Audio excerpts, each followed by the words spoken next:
God's will in this? What upset him, what drove him out of his normal behavior was that his way wasn't going to be met. And for that, Christ rebuked him. For Peter standing up for what he wanted, Christ rebuked him. Christ knew that Peter loved him. And he knew he was doing it because he loved him. But he also loved himself. And himself was involved. So now Christ turns and he turns to the other disciples. Peter's standing before him and he rebukes Peter, and then he turns to his other disciples and he begins to speak to them. In verses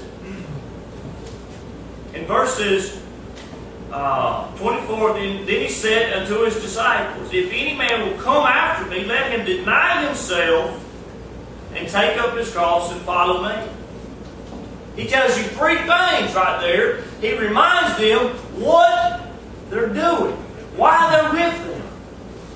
This was in the beginning. When Christ met them, he said, this is what you have to do in order to be with me. You have to deny yourself, pick up your cross, and follow me. So, in this Peter standing before him, he stops and he reminds the disciples what they're supposed to be doing in the first place.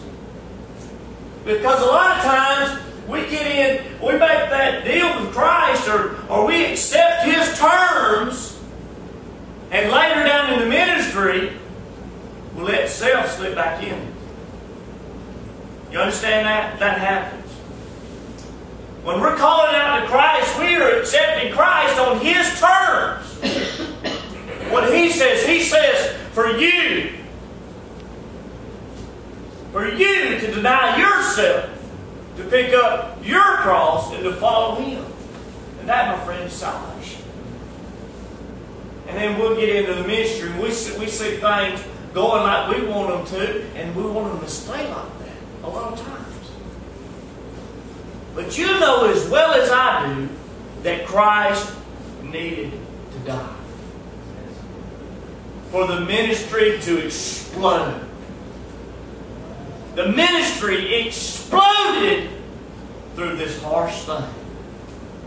I mean, where Peter was seeing the ministry is growing.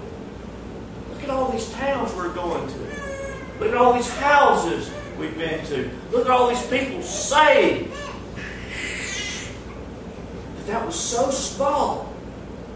So small compared to what Christ was about to do. Christ was about to go worldwide. He was about to be in everybody's home. He was about to have a Bible that told the story.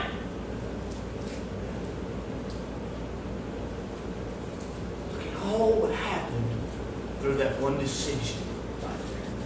Peter couldn't see, but Christ could. What Peter saw was what was going on, what was right in front of him. Now, Christ turned to the disciples and said, let's go all the way back. And tonight, let us go all the way back. He said, deny yourself. Not self-denial, but deny yourself. Meaning, you got to get your wants out of this. To deny yourself is to turn control of yourself, your decisions, your desires over to Christ. He's not saying go out there and don't eat, don't sleep. He's telling yourself. He's saying you deny what you want. You give me control of your heart and your mind and your soul. Then I want you to pick up the cross. And to pick up the cross, it simply means to be willing to endure anything that comes our way and still be a Christian. If I'm toting the cross, I'm toting my belief where everybody can see. I'm toting what I believe in. And I believe in it whether it's cool or whether people are making fun of me, whether it's a problem to be a Christian, or whether it's a good thing. It doesn't matter. It doesn't I'm always a Christian. I'm in front of people that think it's funny or think it's repulsive. It doesn't matter. I'm still a Christian. And not only am I still a Christian, I'm a Christian that shows it. And that's the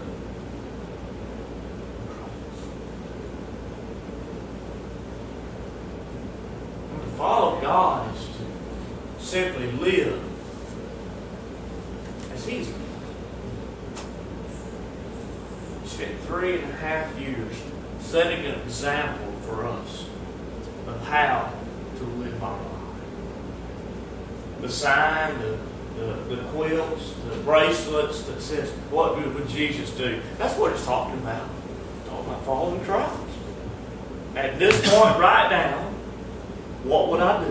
What should I do? Well, I should do whatever Jesus should do or would do. And that, my friend, is following Christ. So he goes back and he tells the disciples, now, if you will remember the terms we agreed on. If you remember what I told you in the beginning, what you two sitting in here tonight have agreed on. We've agreed to deny ourselves. We've agreed to follow Christ, to pick up the cross and to follow Christ. Now, in all this turmoil of hearing that Christ was going to lay down His life, well, Peter forgot. Peter forgot those terms. And Peter jumped up and Peter decided to be what Jesus described as an adversary to the mission. Now, in that one moment, that one split moment, Peter wasn't acting really, really crazy.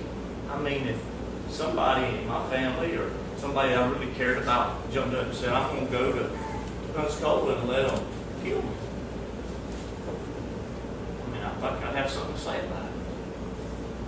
But in this, how easily he become hindrance by letting himself get in the way. What would happen? What would it have been if in that one moment in time, didn't happen?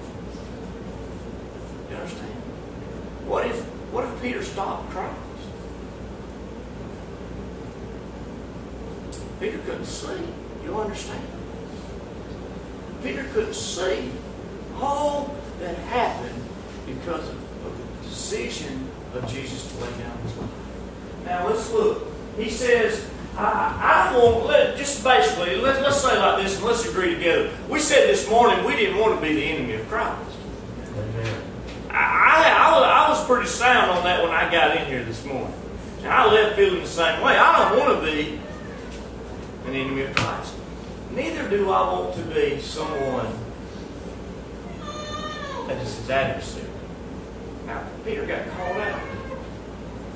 He says, you are a hindrance right now to my ministry. What would it feel like for you to be called by Christ, Satan?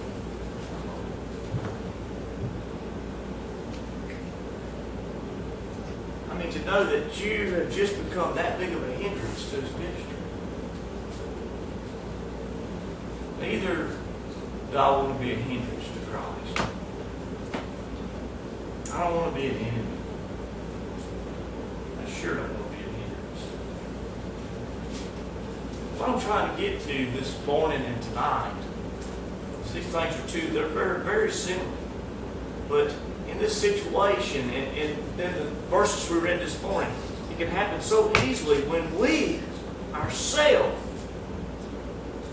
don't remember what we agreed on.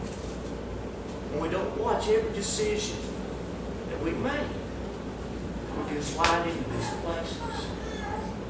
You know, if my mama, listen to this, if my mama jumped in my path and I was to give my life for Christ, she would be a hindrance. Even though she was doing it out of love. You understand that? The will of God must take place. Above all things. You know, your mama don't want anything bad to happen to you. Amen? Amen. But if God's will is plain in your life, and He says you got to give your life for this, not even your mama can stand in your way. And I hope by saying that I get you to the point of how important the will